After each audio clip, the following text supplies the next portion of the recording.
तीसरी बात श्री प्रहलाद जी कह रहे अपने समस्त कर्मों का समर्पण। ये बड़ी महत्वपूर्ण बात है। कल भी मोक्ष के 10 साधनों में श्री प्रहलाद जी ने कहा स्वधर्म पालन ये बड़ा महत्वपूर्ण है। क्यों?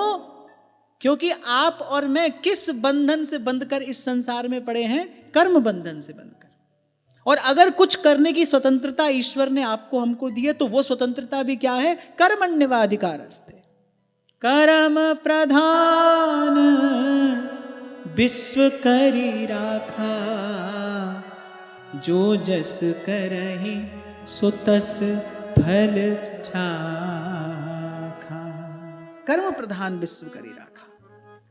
कर्म के बिना आप हम नहीं रह सकते। यद्यपि इस प्रसंग पर अनेक बार चर्चा हुई, पर आज फिर अच्छा। और देखिए, जिस जिस महापुरुष ने सदुपदेश किया है, श्रीमद् भागवत में आद्योपांत आप देखेंगे, जिस जिस महापुरुष ने सद्धर्म का उपदेश किया है उसने ये बात अवश्य कही है।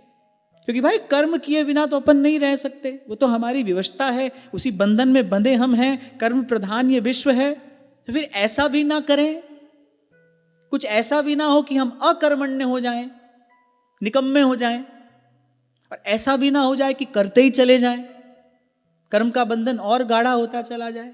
इस विषय में पूज्य श्री स्वामी शरणानंद जी महाराज का वाक्य अमोघ वाक्य है। वो कहा करते थे, ना तो ऐसा करना है कि करते ही चले जाना है, और ना ऐसा करना है कि नहीं करना है, सही करना है।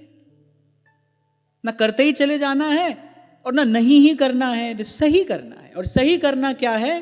त्वदीयं वस्तु गोविंद तुभ्यमेव समर्पये।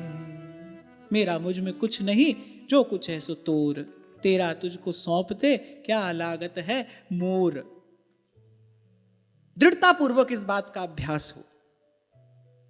मेरा संसार नहीं है, मेरे प्रभु का संसार है। ये जो परिवार है ये परिवार नहीं है, ये प्रभु ने मुझे कार्य दिया है।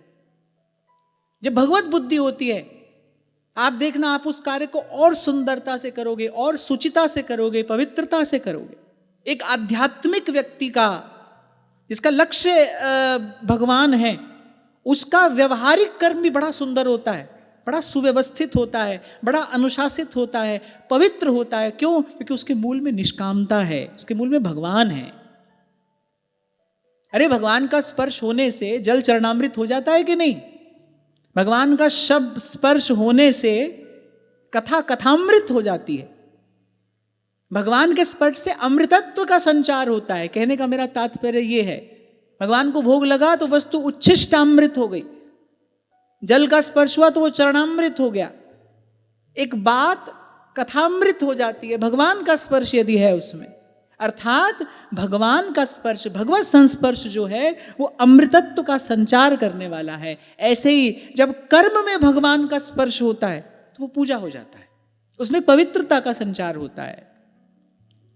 फिर वो जड़ नहीं रह जाता, फिर वो जड़ता का विकास नहीं करता, फिर वो किसी जड़ बंधन में डालने वाला नहीं होता, मुक्त करने वाला हो जाता है। बस ये बात निश्चित हो जाए ईमानदारी से कि हमारा काज राम काज हो। समुद्र को लांघना अच्छा नहीं माना जाता, शास्त्र इसका निषेध करता है।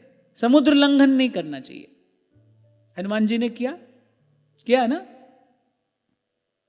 अब अच्छे फलदार वृक्ष उखाड़ उखाड़ कर फेंक रहे हैं हनुमान जी। पेड़ तो लगाना चाहिए, उखाड़ कर थोड़ी फेंकना चाहिए, कर रहे हैं।